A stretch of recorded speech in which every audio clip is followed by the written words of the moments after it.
అందరికీ praise the lord. ఈరోజు Hebron calendar వాగ్దానము యోహాను సువార్త 4వ అధ్యాయము 24వ వచనము చదువుకుందాం.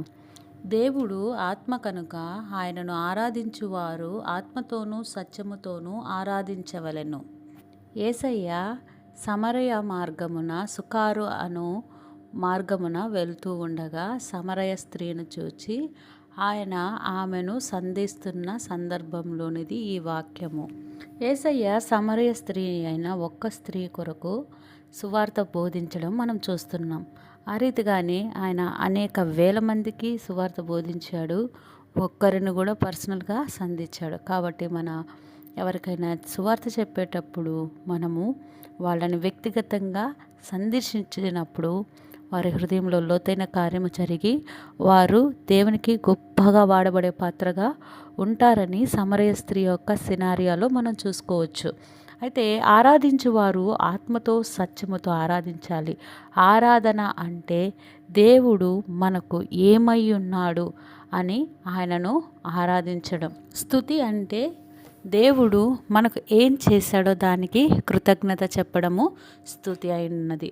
దేవుడు ఎట్టివాడో, ఆయన ఏ రీతిగా ఉన్నాడో, ఆయన గుణగణాలను గురించి మనము ఆయన్ని వర్ణించి ఆయనను స్తుతించడం అనేది ఆరాధన లెక్కకి వస్తుంది.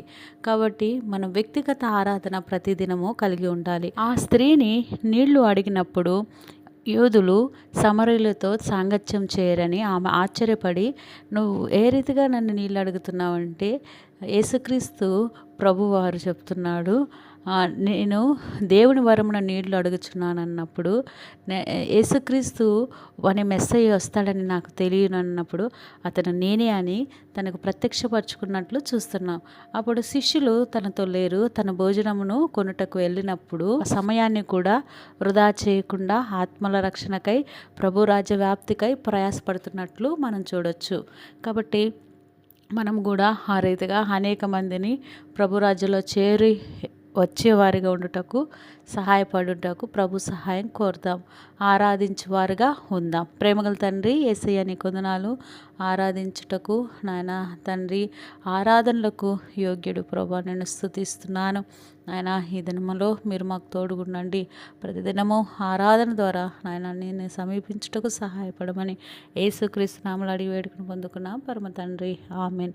ప్రార్థన అవసరతల కొరకు ఇవ్వబడిన నంబర్కి మెసేజ్ చేయండి. మీ కొరకు ప్రార్థన చేయబడును. Praise the lord.